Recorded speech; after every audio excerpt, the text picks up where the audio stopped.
मेरी माँ, बहनें और दोस्तों से मिली सलाह के अनुसार शादी को फ्री सेक्स का लाइसेंस और एक दूसरे के शरीर पर अधिकार माना जाता था। मैंने भी शादी के बाद इसे बखूबी निभाया। दीपक जी से ऑनलाइन मुलाकात हुई और हमारे परिवारों ने हमारी प्रोफाइल को मंजूरी दे दी। हमारी बातचीत शुरू हुई और पहले दीपक जी मुझे शर्मीले लगे, लेकिन धीरे धीरे उनकी बातें मुझे शर्मिंदा कर देती थीं।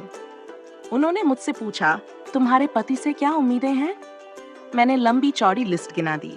अच्छा दिखने वाला, पैसे वाला, कमाई अच्छी हो, मेरा ख्याल रखे, स्टेबिलिटी हो, मुझे प्यार करे। बदले में मैंने पूछा, आपकी पत्नी से आपकी क्या उम्मीदें हैं?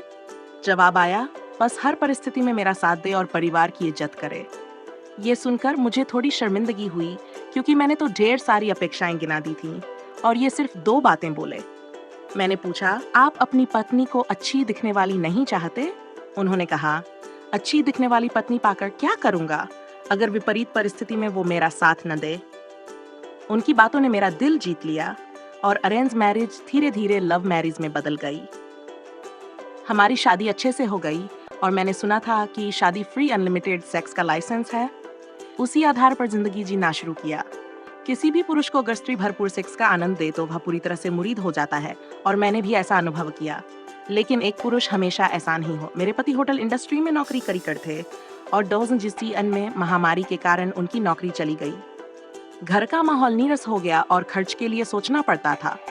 हमारी सेविंग्स के पैसे से घल रहा था। इस वक्त तब मुझे याद आया कि मैंने अपने पति से जो उम्मीदें की थी वो तो समय के साथ पूरी हुई, लेकिन क्या मैं उनकी उम्मीदों पर कायम हूँ? अंदर से जवाब आया, नहीं। पैसे की तंगी की वजह से मुझे समझ नहीं आता था कि कैसे क्या खर्च करना है और मैं उन्हें बात बात पर कोसती। जब मैंने इस बारे में सोचा तो मुझे और ज्यादा आत्मग्लानि हुई। रात में पति के पास जाकर बैठी और उन्हें बताया, आप परेशान मत होइए, हम दोनों मिलकर कुछ न कुछ करेंगे। मेरा ये रूप देखकर उन्हें अच्छा लगा और अंदर से ऊर्जा मिली। मैंने कहा, घर में जितने भी पैसे हैं मैं सब कुछ मैनेज कर लूंगी, बस आप मुझ पर भरोसा रखिए। मैंने फिजूल खर्च खत्म किए। खाने में हरी सब्जी की जगह राजमा, चना, चावल, अनाज का उपयोग बढ़ाया और सबसे जरूरी बात, उन्हें भरोसा दिलाया कि परिस्थितियां जैसी भी हों मैं उनका साथ दूंगी। हमारी सेक्स लाइफ वैसे भी पहले जैसी नहीं थी कुछ दिनों से, पर जब उन्हें भरोसा हुआ कि उनकी पत्नी हर स्थिति में साथ देगी तो उस खराब स्थिति में भी हमारा जीवन आनंद पूर्वक बीतने लगा। महामारी खत्म होने के 2 साल बाद उन्हें फिर से नौकरी मिली, लेकिन अब हमने अपनी जिंदगी को बेहतर बनाना सीख लिया।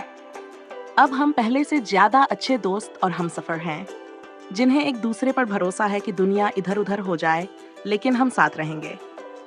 आजकल की लड़कियां शादी करने जाती हैं तो वे और उनके परिवार यही देखते हैं कि लड़का कितना कमाता है।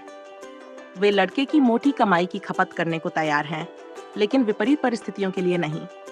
एक पुरुष जितना संवेदनशील है, आज की लड़कियां उतनी नहीं हैं। आपको याद रखना चाहिए कि जीवन में परिस्थितियां एक जैसी नहीं होती। अच्छी और बुरी दोनों परिस्थितियों के लिए तैयार रहिए और अपने पति के लिए एक स्तंभ का काम कीजिए। फिर चाहे कैसी भी परिस्थिति हो, जिंदगी आनंदमय हो जाती है।